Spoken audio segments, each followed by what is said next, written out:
I want to ask you guys a question, and I want you to be as truthful as possible. When you think about your game backlog, whether that be on PlayStation, Steam, Xbox, whatever it may be, how does that make you feel? Because for me, for the longest time, it's always made me feel a bit depressed, sad, am I ever going to get through these games? And recently I've tried to change that mindset. And since doing so, it's been the best decision that I've made. So in this video, I want to talk about why we've been thinking about our backlog in the completely wrong way.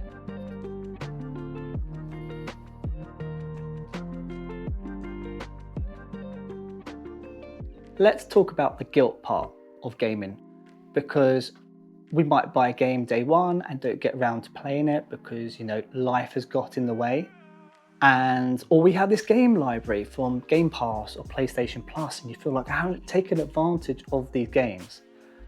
I think guilt can subtract what the real meaning of gaming is, and it's about falling in love with that escapism and just being able to fall in love with something in a different capacity, really. And if we feel guilty when it comes to gaming, we lose all that love from gaming.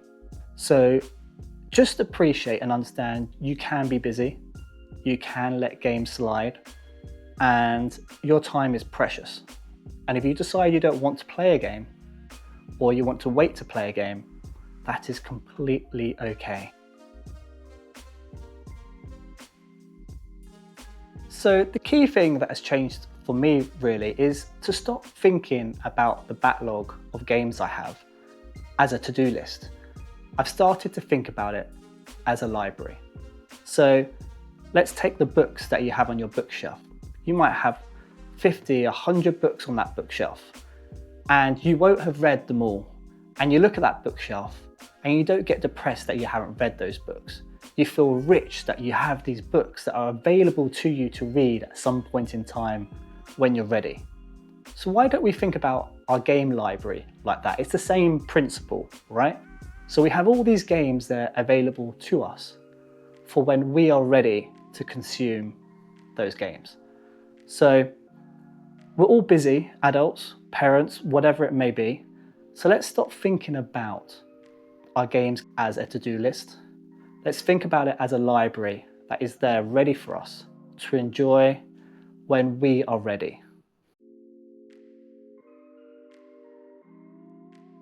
Something else I've allowed myself to do really is give myself permission to stop playing a game.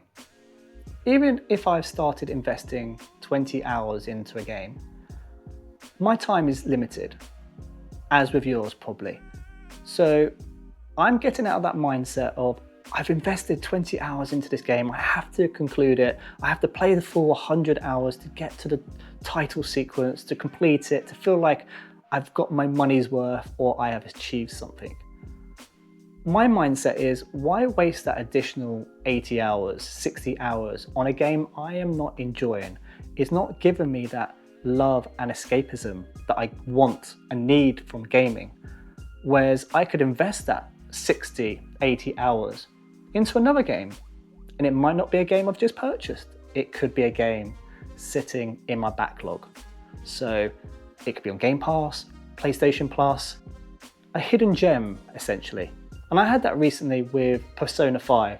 I played a game, wasn't really enjoying it, decided, you know what, let's see what's in my games catalogue, and Persona 5 was there. And I was like, this is great, I've heard good things about it, let's give it a go. And it's fast become one of my favourite games of all time. So give yourself permission to quit games. The next point I want to talk about is just focusing your time on specific games and not stretching yourself too thin. So I used to be playing 5 different types of games at a time, FIFA here, an RPG here, a relaxing game here, a multiplayer game here. And I felt like I was never really enjoying those games to their fullest. I was never really escaping into a game. And I think it was The Witcher 3 where that changed, and I had this big RPG to play and I was like, okay, I'm going to focus my time and energy and really get into this game, get lost into this game and escape into this game. And it truly changed the way I started playing games because I fell in love with that game. I fell in love with the immersion. I was in that world. I was dreaming about that world. And now, if I'm playing a big game like that, that is where my sole focus is really. I'm playing a big RPG, or on my PlayStation Portal, I might be playing a smaller little game in bed for 20 minutes. But it just allows me to focus that time on a game, get immersed into it, escape into it, and really enjoy the game. And again, not treat that game as a tick list that I want to get done.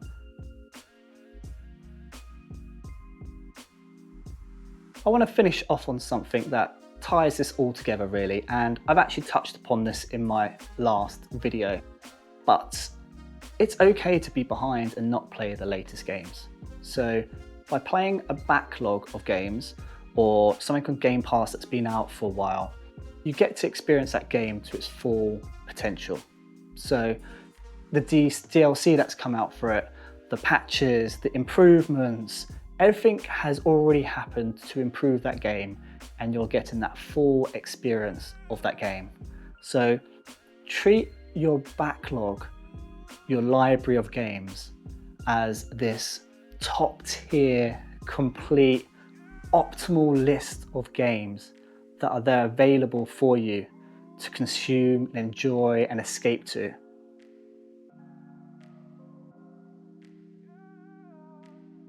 So, what did we learn today? We learned that your backlog of games is not a bad thing. It's not a to-do list.